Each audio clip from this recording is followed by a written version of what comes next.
Welcome to the Fantasy Thinker.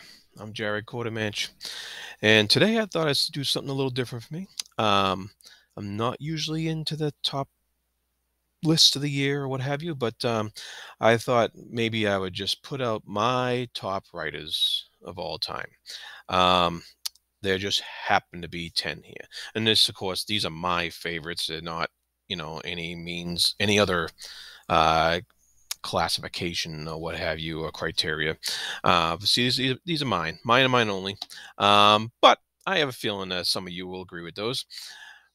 So without further ado, we have number one would be no surprise to anybody here on BookTube, Steven Erikson. Of course, Malazan Book of the Fallen. But I also love all his other stuff. I love his sense of humor in the Bacalane and Colbert Roach novellas, and I love his little science fiction foray with Rejoice, a Knife to the Heart. Um, so everything he's written, I've really just enjoyed immensely. He's my favorite writer of all time. I like watching his interviews. I like reading his essays. Um, I don't think he needs much more explanation here, because you can find tons more on YouTube. I enjoy the fact that he's very available to really all of us here on YouTube, and it's a lot of fun to follow his stuff. Moving on from him, another one of my favorite writers is Stephen R. Donaldson. You may have seen, if you watch this channel, my review of his most recent work, The Great Gods War. Loved it.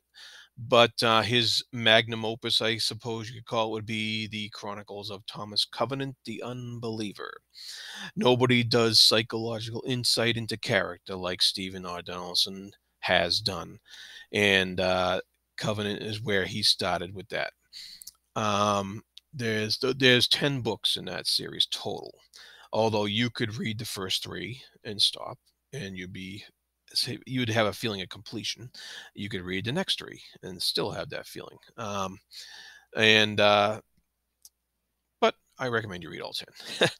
He also wrote a science fiction series called the Gap series, or the Gap Cycle. It's a 5-book series, which was fantastic. He has excellent short stories in The Daughter of Regals and Other Tales, and Reeve the Just. And I'm reading my bookshelf over here, so and he has a couple of other novels too. They're all fantastic. I couldn't recommend them enough. So number three here on my list, and those are my two favorites, Erikson and Donaldson. The rest are kind of in no particular order. But J.R.R. Tolkien is on there. He's kind of the father of a lot of writers that we all know and love. His influence can't be denied. And he is a great writer. He does it in that, it's in that Victorian style. It's a little older than some of the stuff we read today, but I love it all the same. I reread it, and it's there's no more real introduction needed for that guy. So next on my list would be Neil Gaiman. I love Neil Gaiman's stuff. I think Sandman is a masterpiece of the comic book medium. And so if you haven't read Sandman, please go out and do yourself a favor and get it. But he also has a lot of great prose novels as well, particularly American Gods, which really prophetically predicted the advent of things like YouTube we're doing right now, and Instagram and all that stuff. These are our new American gods. YouTube, I can see you, and so that is what Gaiman basically was saying in that book, and how gods change over times, and how they adapt, and how they adapt in the American psyche, and um, but Neil Gaiman also has a lot of other prose out there. He's written a lot of stuff that's been classified as young adult, but Is it really? No, he still has that same level of subtlety in there, and that same thematic work, even though it's is written for a younger audience. You will not go wrong by reading that stuff either. So, moving on to Robert E. Howard. I love his writing. I love his intensity. Um, for the time period that he wrote in, I think he was the best author of that time period.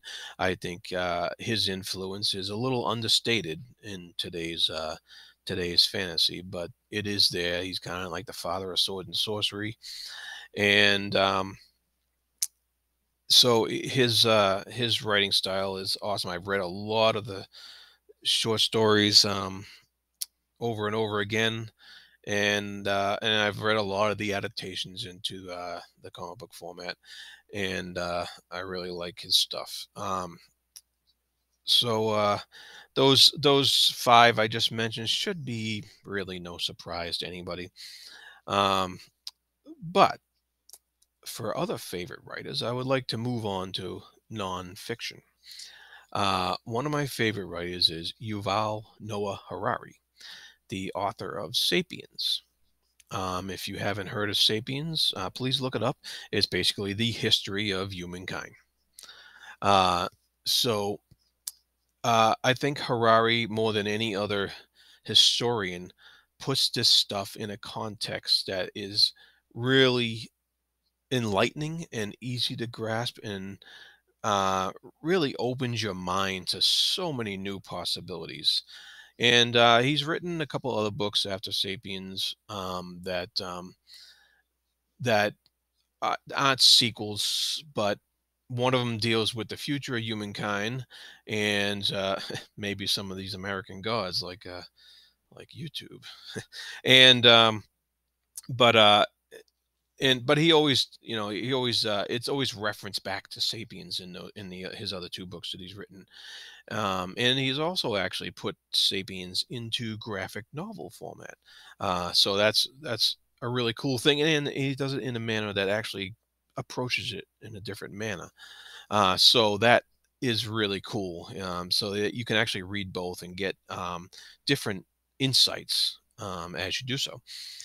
So he's one of my favorites. Also in a nonfiction category is Barbara Tuchman, or Tuchman, I think.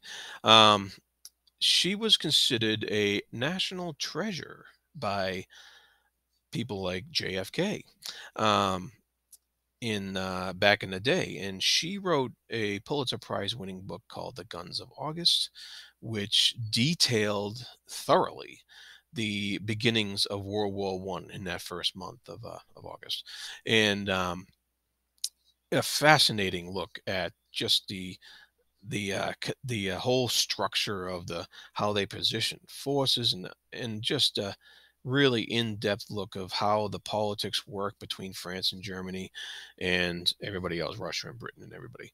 And so that was really enlightening to read that. My favorite book of hers is called *A Distant Mirror: The Calamitous 14th Century*, and that is an excellent look of the Hundred Years' War, the Black Plague, and how it kind of mirrors the 20th century of when she wrote it. So if you haven't, if you're a history buff and you haven't read Barbara Tuchman, do yourself a favor and pick those up. All right, so back to fiction. Uh, One of my favorite authors um, is probably not well known here. His name was Robert Adams, and he wrote these books called The Horse Clans. And you can see how like a little beat up that is, a little paperback.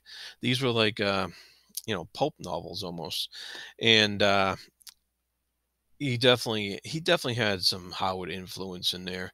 And he wrote these books called The Horse Clans that take place in this post-apocalyptic future, but it's so far in the future that it's now fantasy, as he has these these beings who are kind of like undying, like they regenerate, so they don't age. And and it's very militaristic, and it's very much about conquering stuff, and it takes place on the eastern seaboard of the United States, and but it's really neat to see where he got the influences from his characters from the far past before the apocalypse.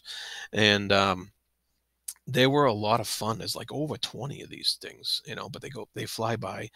um and that's it really those books really kept me reading when I was younger, because you could just read one and go to the store and get the next one, and they were really cheap, and and they were a lot of fun to read. And so that's one of my favorites. It's very nostalgic. Also, uh, bringing in nostalgia, Margaret Weiss and Tracy Hickman. Yes, the Dragonlance authors.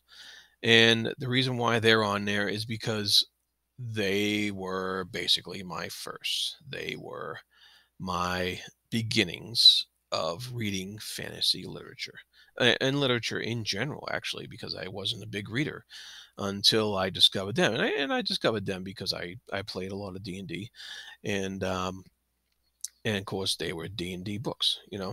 And so Weiss and Hickman's Dragonlance, and then later on, like the Deathgate cycle, and some other interesting stuff. Um, but I started with them, and I will always have a soft spot for them in my heart, because that's how I got into literature. That's how I got into reading. And last but not least is Douglas Adams, The Hitchhiker's Guide to the Galaxy. Um, those books, they really influenced me a lot. I um, I love his writing in those books. They were so humorous, and they introduced me to having humor as the main vehicle in my science fiction, I guess you call it, or philosophy. And nobody wrote like Douglas Adams. And so, yeah, and I know he influenced Neil Gaiman a lot. Gaiman actually interviewed him a few times, and so those were my top 10 favorite writers. Let me know who yours are, and like and subscribe if you like this video. Until next time, be good to each other. Thank you.